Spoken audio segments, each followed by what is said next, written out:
aí pessoal, tudo bem com vocês? Meu nome é Breno, esse aqui é meu colega Vladimir e hoje nós vamos fazer uma experiência sobre existência do ar, é isso mesmo?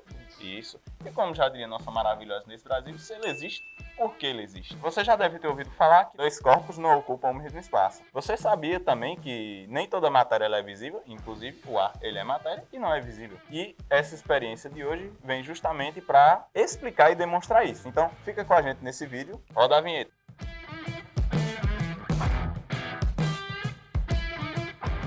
Bom, para começar esse vídeo, né, é bom a gente definir esses conceitos essenciais para que a gente possa entender os conceitos que vão ser abordados aqui. Os conceitos são matéria, massa e volume. Matéria é basicamente tudo que ocupa espaço, né, e possui massa, ou seja, qualquer coisa, né, que tem massa, por mais leve que seja, visível ou não, ocupando um lugar no espaço, é matéria. Bom, e toda matéria ela é basicamente formada por átomos, né, que são arranjados em moléculas, né?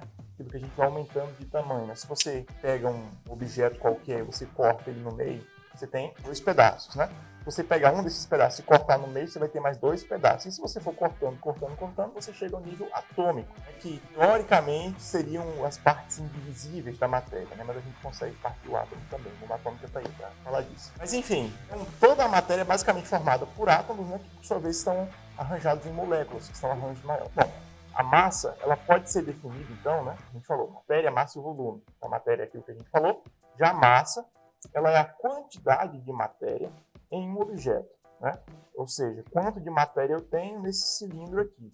Enquanto o volume é o espaço que esse objeto ocupa, tá? Então, a massa desse cilindro é o quanto de matéria que ele tem. Já o volume é o quanto ele ocupa. Isso aqui, se eu quebrar esse vidro todinho com o martelo e deixar só o pozinho dele aqui, a massa vai ser a mesma. A mesma quantidade de matéria, mas o volume que ele ocupa vai ser menor. Aí você falou um pouco de peso, acho que vale a pena a gente estar citando que o peso ele é a massa multiplicado pela gravidade. Então, o peso é variável, a massa não. A quantidade de massa ela sempre vai ser a mesma, seja aqui, seja na Lua, seja em Plutão. Eu gosto de Plutão, ele é um planeta que tem um coraçãozinho. Nisso, a massa nesses três lugares ela vai ser igual. Porém, o peso na Terra, na Lua e em Plutão, ele vai ser diferente. Então, eu acho que vale a pena a gente estar citando isso. Mas, o ponto principal aqui é que a matéria normalmente ela pode ser encontrada em três estados. O estado sólido, o estado líquido e o estado gasoso. Se vocês querem saber um pouquinho mais, vejam alguns vídeos anteriores dos nossos vídeos sobre a água. Então, já vou dando um aviso mais uma vez. Se inscrevam no canal e ativem o sininho e sigam a gente nas nossas redes sociais. Vou dar esse recado mais tarde de novo. Mas, esses estados eles podem ser facilmente visualizados na água. A água no formato líquido, a água no formato sólido e a água no formato gasoso. Que após se dispersar, assim que ela sai, a gente consegue ver ela um pouquinho branquinha, mas assim que ela se dispersa, ela fica invisível. Então a gente já tem aí um gancho para que nem toda matéria a gente consegue enxergar. Então a gente falou da matéria, da massa, do volume, dos estados físicos da matéria. E como o Breno falou, a gente explorou no vídeo anterior sobre água.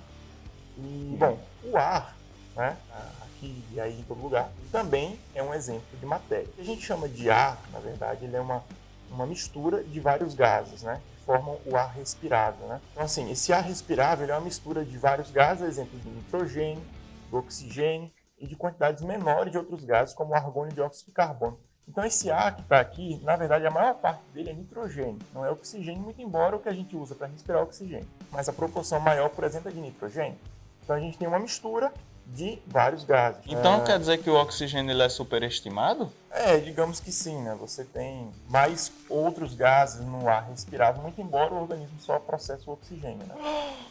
Impressionado com isso. Pronto, curiosidade. Então é isso, né? E a atmosfera da Terra, né? Por atmosfera a gente fala de toda essa camada de gases, né? Que vai desde a superfície até lá na borda do espaço. Ela é uma grande camada de gases, né? Que cerca o planeta e é retida pela força da gravidade, né?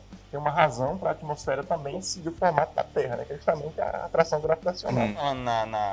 Com relação à atmosfera, ela é importantíssima porque ela é responsável pela vida, por assim dizer. Porque é ela que consegue manter certas condições que são essenciais, como por exemplo a temperatura e a pressão do planeta. Nisso, um outro fenômeno extremamente importante que a gente pode falar é o efeito estufa, que aí acontece naquela regiãozinha ali, na parte da atmosfera. Por quê? O efeito estufa ele é um processo natural que ele ocorre onde a energia solar, ela atinge a superfície do planeta, parte da radiação, ela é refletida de volta para o espaço e uma parte da radiação, ela passa e é mantida dentro do planeta. O que acontece é aquilo, o efeito estufa é o seguinte, você tem um planeta, a radiação solar chega nele, né? E o seguinte, parte é absorvida e parte é refletida para o espaço. O problema é que, quando você tem na atmosfera uma concentração muito grande de nuvens, a radiação não consegue ser embora. refletida. Ela fica e ela volta, ela vai quicando, né? Ela volta e fica ali e vai esquentando o planeta e dá problema, né? Então, a radiação que devia ser refletida, ela acaba absorvida. Isso aumenta a temperatura do planeta. O problema é que aquilo, quando a composição da atmosfera é alterada, e ela pode ser alterada, ela é alterada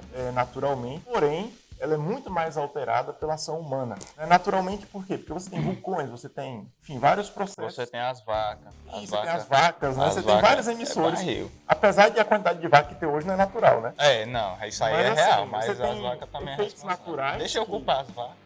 Que emitem gases do efeito estufa, isso. Mas assim, se tivesse só eles, era de boa, porque a natureza se entende. O problema é que, geralmente, o problema é impressionante como a natureza é autossustentável, né? A gente tem 1 bilhão de carros. Exatamente. Eu não sei nem se tudo isso, mas é um bocado. Não, mas é um bocado de carro. E a gente tem 7 bilhões de pessoas poluindo, e aí você tem energia elétrica, que em muitos casos é produzida com termoelétrica, com energia nuclear, tudo isso vai emitindo gás. Coisas que naturalmente não ocorreriam. O jacaré não vai chegar lá, tirar o petróleo e queimar o petróleo para gerar um gás do efeito estufa. Então isso é uma ação humana. Isso. E o problema é o seguinte, duas coisas que a gente pode falar. Em Marte, a atmosfera foi perdida, por outras razões, né? Marte quase não tem atmosfera, é muito fina, e o planeta é muito frio, que não consegue reter calor. Isso. Já Vênus... É o planeta que chega a temperaturas extremas. Ele vai do muito frio ao calor extremo, porque ele não consegue reter. Pela atmosfera ser muito fina, ele não consegue reter o calor. Proteger também, né, e nem proteger, exatamente. Já em Vênus é o contrário. A atmosfera é muito densa e o planeta é muito quente, 500 graus Celsius. Chove ácido sulfúrico. E isso é uma indicação muito importante do que a gente precisa fazer para manter o planeta em condições habitáveis. Isso. Você tem agora relatos, né, de agências climáticas mundiais extremamente fiáveis, que falam que se a gente não fizer alguma coisa, você tem um quadro irreversível em 10 ou 20 anos. Isso. Então, o planeta que a gente quer viver é esse, destruído, poluído pela ignorância e pela incompetência, não é, né? Eu acho que não. Mas é isso, e do tipo, da mesma forma como a ação humana ela tá causando isso, a ação humana ela também pode reverter isso. Da mesma forma como a gente consegue mitigar. Né? Exatamente, mas eu acredito que consiga até mesmo reverter. Nós temos tecnologia, nós temos capacidade o suficiente. Bem, a gente escapou um pouco, mas esse tema ele ainda vem com relação à atmosfera. Era para citar o exemplo de Vênus, que ele, apesar de não ser o planeta que atinge a maior temperatura, ele tem a maior temperatura média de todos os planetas do Sistema Solar, justamente porque ele possui uma atmosfera bastante densa e consegue reter muito o calor. Agora, a gente vai fazer uma experiência de que realmente o ar existe. A gente já sabe que o ar existe, porque a gente tá aqui. O ar existe, mas a gente vai não somente demonstrar que o ar existe, mas a gente vai demonstrar aquilo que a gente citou no início, que é 2 corpos, aquele exemplozinho que diz que 2 corpos não ocupam o mesmo espaço. Isso. Então, vamos aqui. A gente vai mostrar 2 coisas principais. Que existem formas de matéria invisível. Isso. E o ar é uma dessas formas de matéria. O ar é matéria e o ar é invisível. Assim sendo, ele tem massa e ele ocupa lugar no espaço. Isso. E aí, como é que a gente prova que algo invisível não está lá? A gente expulsa ele, que é basicamente o que a gente vai fazer aqui, né? Está lá. Ou que está lá. Então a gente vai tentar. Aqui é o seguinte: a gente tem um Elemaia, que é uma vidraria, e ele tá fechado. Não, na verdade, ele é um sistema aberto. Aqui tem uma rolha, mas está aberto aqui ainda, né? E aqui também. Então, o ar ele entra e ele sai. O que o Breno falou no começo, de que o ar, a matéria, os corpos não ocupam o mesmo lugar no espaço, é porque, apesar de a gente não estar vendo, o ar está aqui dentro. Se eu coloco qualquer coisa aqui dentro, seja um palito de fósforo, ou seja água, o ar é deslocado, que a matéria vai se deslocar. Mas se eu impedir que o ar se desloque, o próprio ar vai barrar qualquer coisa que tem que entrar. Foi o que a gente falou, 2 corpos não ocupam o mesmo lugar no espaço. Como é que a gente demonstra isso? Eu falei, aqui está aberto e aqui está aberto. Isso. Então, se eu fechar aqui, só tem uma entrada agora, que é de cima, né? E o ar que está lá dentro. Se eu jogar água aqui por cima, para onde é que o ar vai sair? Né?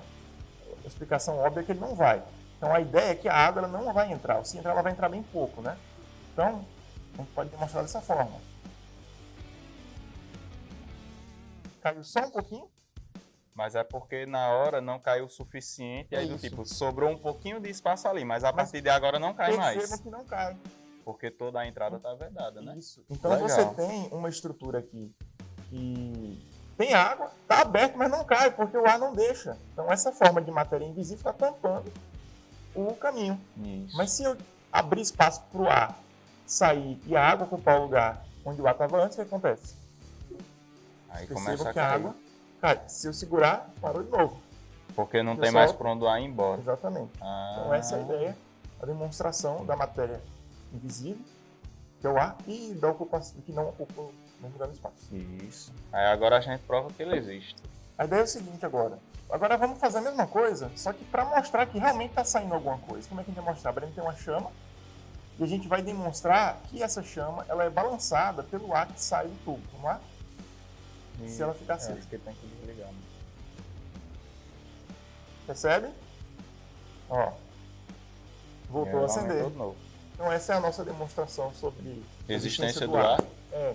E que dois corpos não, e a ocupação dos corpos no espaço. Bem, pessoal, é isso. Ficamos por aqui com mais essa experiência. Mas se vocês quiserem algumas experiências a mais com relação à água, voltem nos vídeos anteriores, sigam a gente nas nossas redes sociais, ativem o sininho e valeu! Valeu.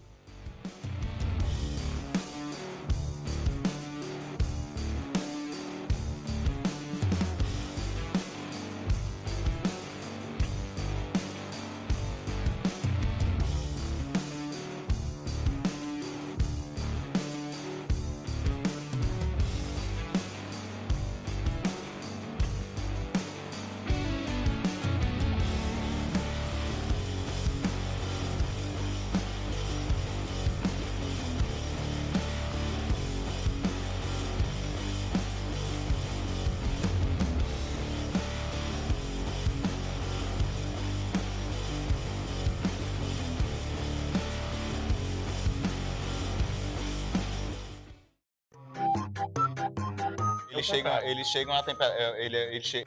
O que é que pesa mais? Peso, né? 1 quilo de algodão ou 1 quilo de chumbo? É, a gente vai falar disso. Então, tipo, Impressionado com isso. Que dois copos não. Já ouviu você. E aí você É porque eu tem... fico com medo de queimar, velho. Nossa saudável, nossa. Não é saudável. Peraí. Fazer isso, você faz bastante. Supletivo. Veja Desculpa. Volta. Essa vela ela tem muita dificuldade de acender. Eu acho que quando disseram. Tá vendo? Talvez você tenha que pegar na mão a vela. Não quero pegar a vela na mão, não. Vai que eu me queimo. Como já diria, let it go. Depois vejam as imagens O no- editor Não, eu não vou dar merchandising. O editor bota a imagem, já. Tranquilo, né? Tem Se a aqui gente- dentro. Não dá pra ver, mas tem aqui. Tá cheio de álcool. Vou derramar o álcool. Eu vejo. Eu quero o azul. Aí desse azul você pega a parte da vinha. Beleza? E eu pego esse azul pequeno e esse outro aí. Isso. Beleza? Que aí eu falo a introdução e aí você fala a parte mais. Porque eu acho que essa segunda parte é um pouco mais pesada. E você, por ser mais inteligente, acho que pega melhor. Porque, tipo, sei lá, o dinossauro. Não, porque o petróleo é feito do dinossauro, não adiantaria. O dinossauro não estaria. Mas sei lá, o jacaré que sobreviveu. Agora, ao invés de produzir foguete para ir pro espaço, eu acho que a gente devia concentrar aqui. Mas é que é eu. Carro de combustível fóssil. Carro de combustível fóssil é Ia até ser barreiro. evidente. Aí você constrói o carro elétrico. Não, mas aí vem a ideia, gente. Você constrói o carro elétrico e aí você usa combustível fóssil para abastecer a energia elétrica, para produzir energia elétrica. Você tem que ter mudanças estruturais. Isso, então a mudança ela é no todo. Mas vamos voltar para